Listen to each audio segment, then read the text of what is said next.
지금 우리들이 이 자리에 나와 있는 이유는 그리스도인으로 살겠다라고 하는 의지 때문일 겁니다. 그렇다면 성경에서 말하는 믿음이 있어야 합니다. 믿음이 중요합니다. 그런데 이 믿음은 느낌이나 기분이 아니라고 하는 겁니다. 감정이 충만하다라고 해서 믿음이 충만한 것은 아니라고 하는 겁니다. 또한 이 믿음을 어떤 사상으로 이해를 해서도 안 됩니다. 그러다 보면 사상으로 이해를 하면 말만 하게 되어 있습니다. 믿음에 대한 지식 또는 그 이해 자체가 믿음이 될 수가 없다라고 하는 겁니다. 그렇다면 무엇이 올바른 믿음이라고 하는 걸까요? 행함이 있는 믿음입니다. 또 오늘 설교의 제목과 같이 행함으로 인해서 온전해지는 믿음입니다. 이것이 올바른 믿음입니다. 우리가 잘 아는 그 한 예화를 좀 소개해 보려고 합니다. 어느 한 고개사가 미국에 가면 캐나다하고 걸쳐져 있는 나이아가라 폭포라고 하는 곳이 있는데 그곳에 밧줄을 걸고 나이아가라 폭포는 쳐다만 봐도 아찔한 곳입니다. 그곳에 밧줄을 걸고 그 위를 걸어서 건너는 그런 묘기를 부리는 사람이 있었다고 합니다. 많은 사람들이 감탄을 합니다. 한 번은 외조를 타고 걸어서 건너기도 하고 또 한 번은 자전거를 타고 건너기도 하고 그런데 이번에는 손수레를 들고 나왔습니다. 그러니까 아슬아슬하게 바퀴 하나짜리 손수레를 가지고 나왔습니다.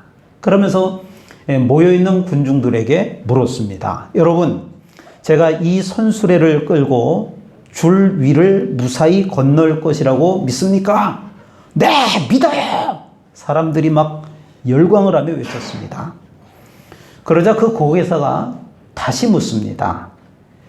정말 저를 믿으신다면 자원에서 제가 이 손수레를 끌고 갈 테니까 뒤에 타실 분 나오십시오. 뒤에 타실 분 계십니까?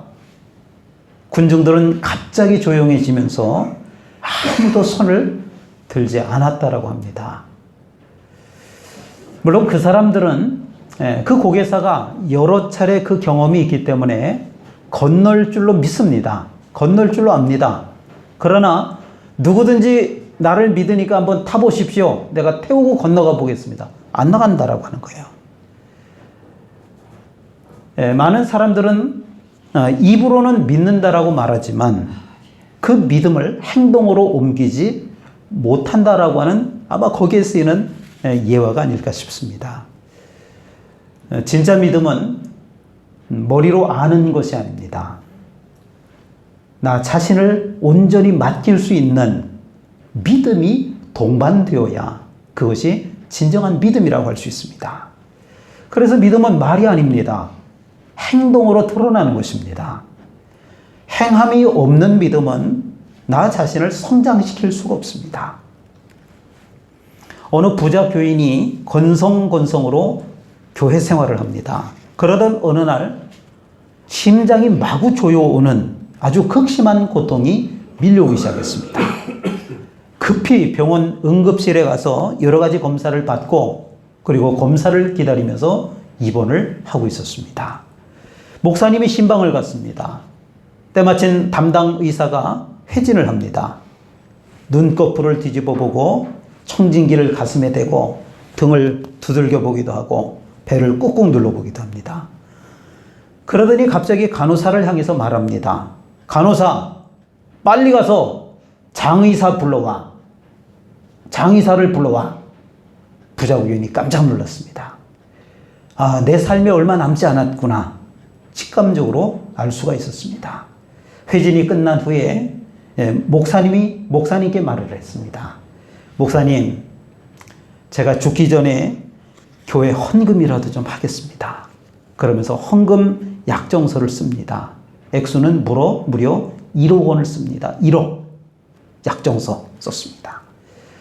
잠시 후에 간호사가 젊은 의사를 데려옵니다. 담당 의사는 그 젊은 의사에게 호통을 칩니다. 이봐, 장의사. 아니, 진찰을 했으면 차트에 기록을 남겨놔야지. 이렇게 비워놓으면 어떻게 하나? 그리고 이 정도 같으면 바로 퇴원을 시켜도 되잖아. 왜 환자를 병실에 붙들어 놓고 고생을 시키나? 그러면서 호통을 치는 거예요. 그 젊은 인턴 의사의 성이 장씨였던 겁니다. 성이 장씨인 장의사를 불렀는데 그 사람은 장례를 치르는 장의사를 부른 줄 알고 지레 겁을 먹었던 겁니다. 이 부자 성도는 슬그머니 일어나 앉았습니다. 그리고 목사님께 말을 합니다. 목사님, 죄송하지만 헌금 약정서에서 동그라미 하나만 찍어주세요. 다른 사람에게도 헌금할 기회를 줘야지 저 혼자 이렇게 다 해서 되겠습니까? 제가 양보하겠습니다. 물론 이야기는 우스갯소리입니다만, 그러나 우리의 믿음이 행함으로 나타나지 않으면 아무짝에도 쓸모없다라고 하는 것입니다. 행함이 없는 믿음은 죽은 믿음이라고 그랬습니다. 내게도 유익이 없고 다른 사람에게도 유익을 주지 못하는 그저 무익한 믿음일 뿐입니다. 고린도 후서 13장 5절 말씀에 보니까 너희는 믿음 안에 있는가? 너희 자신을 시험하고 너희 자신을 확증하라. 그렇게 말씀합니다. 이 믿음은 행함을 통해서 훈련되고 성장하는 것입니다. 대부분의 축구 선수들이 또 프로 선수들이 우리나라 선수들이 어떻게 해서든지 유럽의 빅리그라고 하는 곳에 가서 명문팀에서 뛰기를 원합니다. 몇몇 선수가 굉장한 성공을 이루었거든요. 또 그곳에서 선수 생활을 하면서 억만장자가 된 선수들도 몇 있거든요. 그러나 여러분, 그 유럽에 가서 그 팀의 유니폼을 입었다라고 해서 그 선수가 꼭 훌륭한 선수는 아닙니다. 우리는 믿음으로 하나님 나라의 백성이 되었습니다. 그리스도인이라고 하는 이 명문팀 유니폼을 입었다라고 하는 겁니다. 그렇다면 이제는 어떻게 해야 되느냐? 그 환경에 적응을 해야 합니다. 거듭되는 훈련을 이겨내고 한국에서 운동할 때보다 더 아마 힘들고 고통스러울 겁니다. 문화도 맞지 않습니다. 언어도 통하지 않습니다. 어떻게 해서든지 실전에 나가서 성과를 나타내고 실력을 쌓아야 하는 것입니다. 행함이 없는 믿음이란 경기에 출전하거나 또 훈련 받는 일 없이 그저 유니폼만 입고 있는 선수들입니다. 유럽의 많은 선수들이 가지만 성공하는 선수는 몇 되지 않습니다. 그저 유니폼을 입고 사진을 찍고 또 그러다 어느 정도 시간이 지나면은 그냥 슬그머니 사라지는 선수들입니다. 속된 말로 먹튀라고 합니다. 믿음은 행동할 때 개발되고 성장하는 줄로 믿으시길 바랍니다. 제가 어렸을 때 계란 후라이라는 걸 합니다. 계란 후라이. 석유 골로에 불을 붙이고 후라이팬을 올려놓고 식용유를 조금 붓고 계란을 깹니다. 어린 시절에 이 계란을 깰 때마다 제가 굉장히 긴장을 했어요. 병아리가 떨어지면 어떡하나. 계란을 깼는데 이제 막 21일 된 게 기르면 이거는 난감한 상황이잖아. 학교에서 그렇게 배웠거든요. 근데 나중에 알게 됐는데 계란은 유정란과 무정란이 있다라고 하는 걸 알았습니다. 그 당시 시중에 판매되는 건 다 무정란이었죠. 유정란이란 생명의 씨가 있는 것을 말합니다. 반면에 무정란은 생명의 씨가 없는 겁니다. 어미닭이 품고 있는 것은 유정란입니다. 때가 되면 새로운 생명인 병아리가 태어나게 됩니다. 하지만 이 무정란은 아무리 품고 있어도 생명을 기대할 수 없습니다. 생명이 있느냐, 생명이 없느냐 하는 것은 아주 중요한 문제입니다.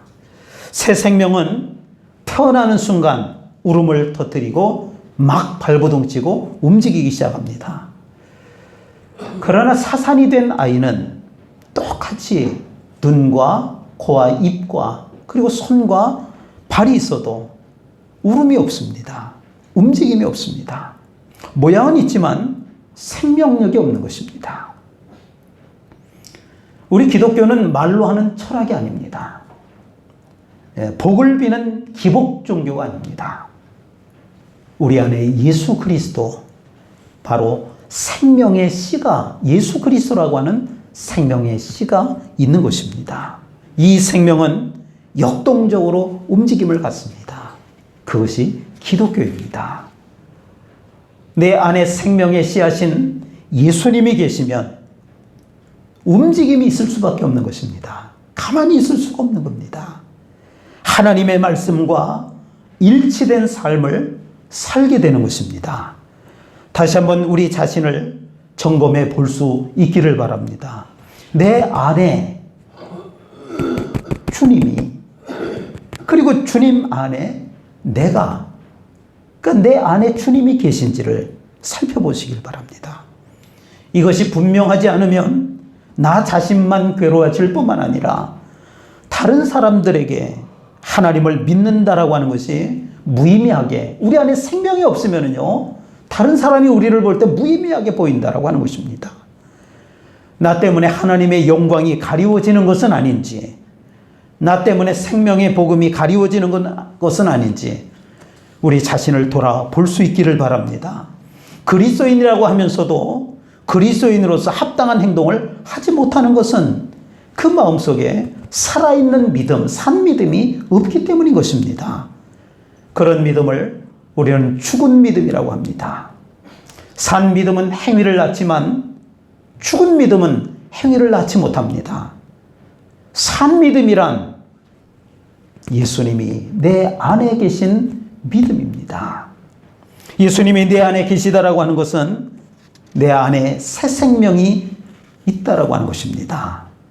산 믿음을 가진 사람은 사람마다 믿음의 차이는 있겠지만 반드시 행위, 행동이라고 하는 것이 나타나도록 되어 있다라고 하는 것입니다. 그러나 죽은 믿음은 그렇지 못합니다. 그 자체가 생명이 없는 죽은 믿음이기 때문에 행위를 낳을 수가 없는 것입니다. 세상은 우리 믿는 사람들에게 실천하는 믿음을 요구합니다. 너희들은 믿는 사람들이잖아. 너희들은 예수를 믿는 사람이잖아. 신앙생활을 신실하게 한다는 사람들이잖아. 그러니까 그 믿음을 좀 이 세상에 나타내 보였으면 좋겠어. 그 믿음 있는 그 모습을 우리가 좀 볼 수 있었으면 좋겠어. 교회 다니는 사람은 입만 살아있는 사람이 아닙니다. 뭔가 몸으로 실천하는 모습을 세상은 우리를 통해서 보고 싶어 한다라고 하는 것입니다. 예전에 어느 동네에 가게를 운영하는 사람이 있었습니다. 옛날에 슈퍼마켓이라고 그러죠. 그런데 그 슈퍼마켓 주인이 가게에 찾아오는 사람들에게 그 동네 새로 부임한 목사님을 끊임없이 칭찬을 합니다. 무슨 칭찬을 하느냐면, 그 새로 오신 그 목사님은 설교를 잘 한다는 거예요. 설교를. 그런데 그 가게 주인은요, 교회 안 다니는 사람입니다. 그래서 어떤 사람이 그 가게 주인에게 물어봤어요. 아니, 당신은 교회도 다니지 않으면서 목사님이 설교를 잘하는지 어떻게 아십니까? 그 가게 주인의 대답은 간단했습니다. 나는 그 교회를 다니지 않기 때문에 그 목사님 얼굴을 한 번도 본 적이 없습니다. 그런데 그 목사님이 오신 이후로 뭘 어떻게 했는지 그 교회 다니는 사람들이 외상값을 잘 갚는다는 거야. 그 교회 사람들이 갑자기. 성도 여러분, 이거 하나 분명합니다. 교회 다니지 않는 사람들은, 우리 교회도 마찬가지예요. 제가 어떤 사람인지 바깥 사람들이 모릅니다. 훌륭한 목사인지 설교를 잘하는 목사인지 이거 잘 모릅니다. 그러나 여러분들의 행동을 보게 되면 교회 목사로서 제가 평가를 받을 수 있다고 하는 것입니다. 우리 믿음은 비록 눈에 보이지는 않지만 행동을 통해서 보여지고 증거되는 것입니다. 그래서 행함이라고 하는 것은 믿음의 증거인 것입니다. 바람은 눈에 보이지 않습니다. 하지만 바람이 흔들리는 나뭇잎과 가지를 통해서 아, 바람이 좀 불고 있구나. 바람이 세게 부는구나. 태풍이 왔다더니 맞구나. 저렇게 요란하게 나뭇가지가 흔들리고 나뭇잎이 흔들리는 걸 보니까 태풍이 온 게 맞구나. 흔들림을 통해서 알 수 있다고 하는 것입니다. 우리의 믿음은 눈에 보이지 않습니다. 그러나 행동을 통해서 나타나는 것입니다. 행함이 곧 산 믿음인데 이러한 아름다운 믿음이 다른 사람들에게 그 믿음이라고 하는 것이 눈에 보이지는 않지만 추상적이지만 우리의 행위를 통해서 볼 수 있게 되는 것입니다. 그래서 믿음이 정말 좋은 사람들의 특징은요, 믿음이 정말 좋은 사람들은 그 사람의 행동을 통해서 존경과 칭찬을 받는다라고 하는 거예요. 세상 사람들이 우리 믿는 사람들을 보고 저 사람은 참 기도를 열심히 하니까 훌륭한 사람이야. 저 사람은 예배를 빠지지 않고 열심히 예배에 참석하니까 훌륭한 사람이야.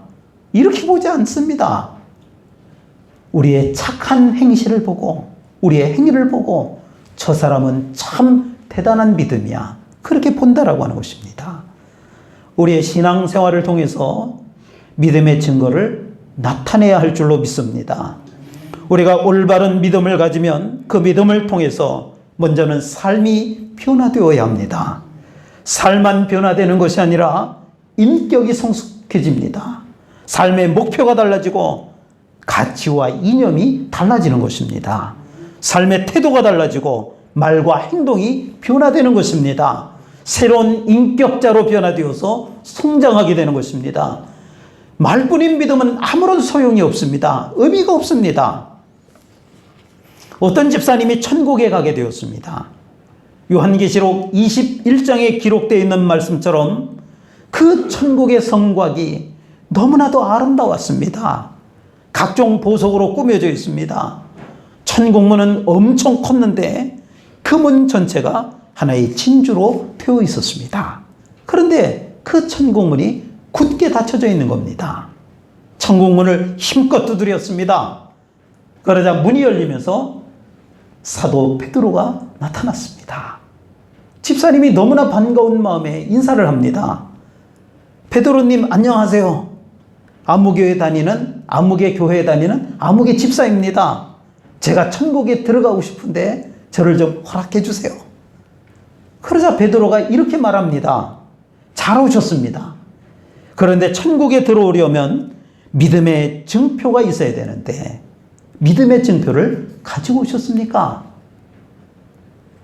그 집사님은 자신 있게 믿음의 증표가 있는 줄 알았습니다. 그러나 아무리 찾아보아도 자신에게 그런 증표가 보이질 않습니다. 그래서 베드로에게 이렇게 사정을 합니다. 제가 믿음의 증표를 가지고 있는 줄 알았는데 찾아보니까 없네요. 그렇지만 저는요, 수십 년 동안 제가 교회에 출석을 했습니다. 그러니 저 좀 들어가게 해주세요. 베드로가 단호하게 말합니다. 안 됩니다.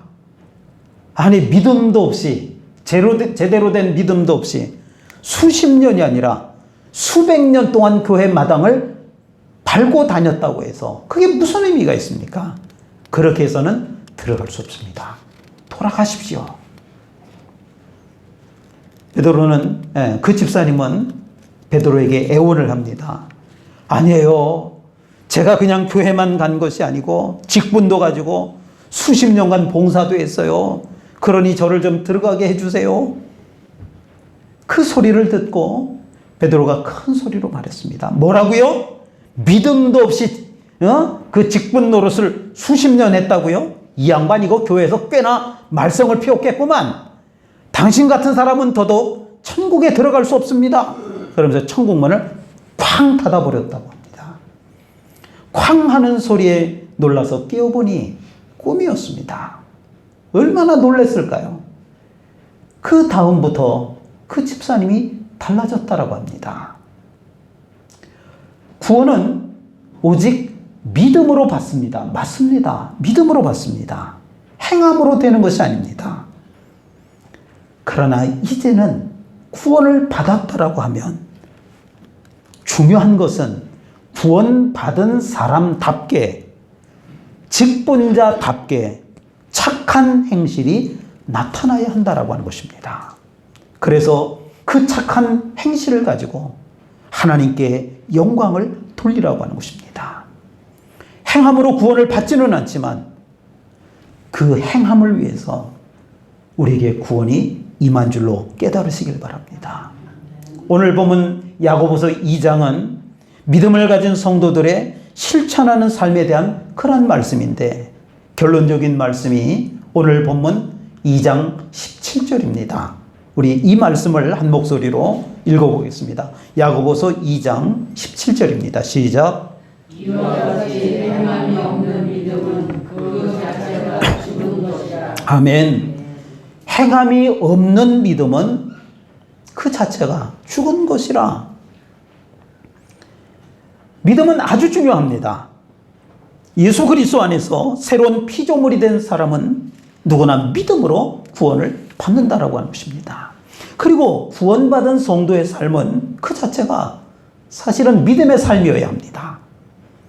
그리스도인의 삶은 날마다 변해가야 하는데, 이 변화의 뚜렷한 증거 중에 하나가 바로 선행이라고 하는 것입니다. 다시 말하면 그리스도 안에서 행하는 선행입니다. 우리가 구원받은 하나님의 백성들이 구원을 받았으면 그 다음에 자연적으로 나타나는 것이 착한 행실이라고 하는 그런 것입니다. 우리가 구원을 받고 그리스도 안에서 새로운 피조물이 되고 나면 의무가 따르도록 되어 있다고 하는 것입니다. 그 의무가 뭔지 아십니까? 예수님을 닮아가는 거예요. 예수님을 닮아가야 한다고 하는 것입니다. 내가 주님 안에, 주님이 내 안에 계시면 우리의 삶은 자연스럽게 믿음으로 살아가게 된다고 하는 것입니다. 그리고 선행의 의미를 다하는 것입니다. 선을 행함으로 구원을 받는 것은 아닙니다. 구원을 받았기 때문에 선행이 따르게 된다고 하는 것입니다. 선을 행하는 것은 교회의 의무이고 예수를 믿는 사람들의 의무인 줄로 믿으시길 바랍니다. 오늘 야고보서 2장은 행함과 믿음과 행함이라고 하는 아주 중요한 주제를 다루고 있습니다. 그런데 우리가 오해하지 말아야 할 것이 있습니다. 오늘 설교를 들으면서도 반드시 오해하지 말아야 할 한 가지가 있습니다. 행함의 포인트가 있는 것이 아닙니다. 믿음의 포인트가 있다라고 하는 것입니다. 열심히 기도하고 봉사하고 구제하고 그렇게 해야만 바른 행함이다, 이걸 말하려고 하는 것이 아니라고 하는 것입니다. 그의 행함이 믿음과 일치하는 행함인지 아닌지 이것을 말하고 있다라고 하는 것입니다. 22절 말씀 함께 읽어보겠습니다. 야고보서 2장 22절입니다. 시작. 내가 보거나 믿음이 그의 행함과 함께하고 행함으로 믿음이 온전하게 되었느니라. 아멘. 그리스도인들이 행함을 통해서 나타낼 수 있는 것은 우리 자신의 선함이나 의로움이 아닌 것입니다. 행함을 통해서 나타낼 분은 오직 예수 그리스도인 줄로 믿습니다.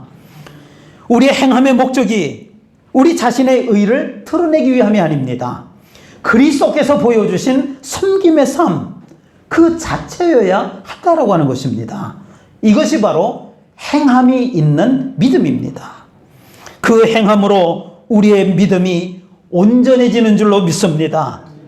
크리소스톰이라고 하는 사람이 이런 말을 했습니다. 만일 우리가 구원받은 자답게 살기만 하면, 우리가 구원받은 자답게 살기만 하면 우리를 통해서 많은 사람들이 예수를 믿게 될 것이다. 여러분, 이 말을 거꾸로 하면 어떻게 되는 줄 아십니까? 우리가 구원받은 자답게 살지 못하니까 전도의 문이 열리지 않는다라고 하는 말입니다. 우리가 지금까지 구원받은 자답게 살지 못했다라고 하면 이제부터라도 하나님의 자녀답게 행함이 있는 실천하는 믿음이 될 수 있기를 바랍니다. 그럴 때 우리는 천국 문 앞에 서게 될 것입니다. 그때 자동적으로 천국 문이 활짝 열리면서 하늘의 천군 천사들과 먼저 간 성도들과 예수님이 반갑게 우리를 환영해 주는 놀라운 은총이 있게 될 줄로 믿습니다. 진실한 믿음은 행함을 통해서 나타나는 것입니다.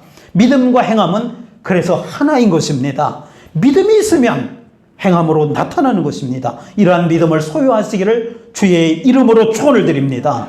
기도하겠습니다. 하나님 아버지, 우리의 죄 때문에 영원히 죽을 수밖에 없는 죄인을 아무 죄도 흠도 없으신 예수님께서 십자가에서 죽으심으로 우리가 용서받고 영원한 생명을 얻게 되었음을 감사합니다. 우리의 믿음이 여기에 머무르지 않게 하시고 구원받은 자답게 행함이 있는 믿음이 되게 하여 주옵소서. 우리의 믿음이 행함으로 나타나게 하여 주옵소서. 행함으로 우리의 믿음이 온전해지게 하여 주옵소서. 감사드리며 예수님의 이름으로 기도하옵나이다. 아멘.